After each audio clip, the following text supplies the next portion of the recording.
over to you, Vijay, because many of us say we're fighting the same fight again and again and again. There was a conversation yesterday, will this fight ever end?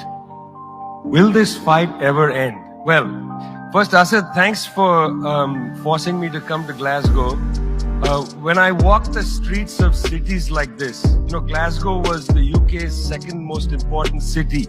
Beautiful buildings, beautiful streets, a gorgeous city. It had Red Clydeside in 1919, the uprising to create a Soviet in Scotland. But it was, crushed, of course. When I see cities like this, I think also about the other side of it. There's a phrase from Walter Benjamin, every monument of civilization is also a monument of barbarism. I think of the famines in Bengal, the jute workers in Bengal sending jute to Dundee through the Glasgow port. I think of human beings from Africa enslaved and brought from Ghana to the New World, and all those profits getting sucked into cities like London and Glasgow. Between 1765 and 1938, the British Isles stole $45 trillion pounds from India, 45 trillion sterling from India. We never got paid for that. When the British left India, when we threw the British out, our literacy rate was 13%. So much for several hundred years of so-called civilization. Meanwhile, our landscapes were destroyed. Coal was foisted on India. You foisted coal on us. You were the ones that came and made us coal dependent. And then you left, and now you dare to condescend to us. When I listen to Boris Johnson, when I listen to people like Joe Biden, when I listen even more to Emmanuel Macron, all I can think of is how condescending you are. You condescended to us 400 years ago. You condescended to us 300 years ago. You condescended to us 200 years ago. You condescended to us 100 years ago. You're condescending to us today. You only know condescension because for you, colonialism isn't something that happened in the past and we defeated you. It's not that. For you, colonialism is a permanent condition. And that permanent condition happens in two ways. There's the permanent condition of the colonial mentality. You want to lecture us. You want to tell us that we are responsible for all the problems because you'll never accept that you're the one principally to blame.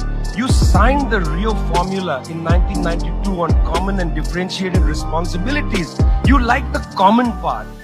You like the common part. You like to say we're all in this together and so on. We're not in this together. The United States, 4-5% of the world's population, still uses 25% of the world's resources. You outsource production to China and then you say China is the carbon polluter. China's producing your buckets. China's producing your nuts and bolts. China's producing your phones. Try to produce it in your own countries and see your carbon emissions rise. You love lecturing us because you have a colonial mentality. Then there are colonial structures and institutions. You lend us money, and every time you lend us money, which is our money, every time the International Monetary Fund comes to our societies and they tell us, here's the money we are giving you. No, it's our money. You give us our money back as debt, and then you lecture us about how we should live. It's extraordinary. It's not just a colonial mentality.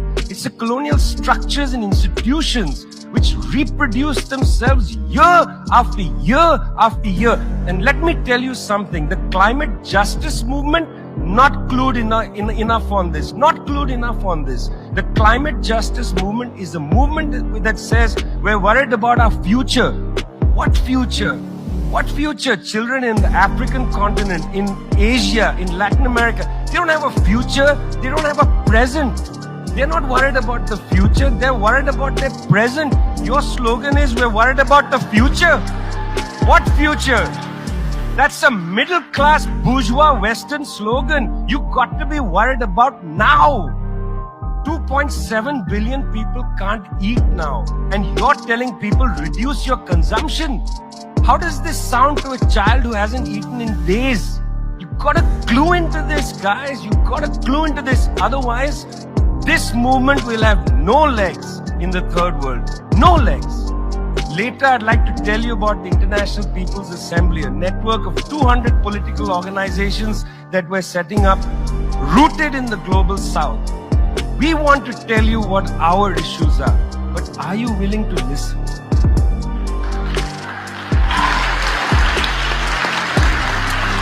Thank you, Vijay.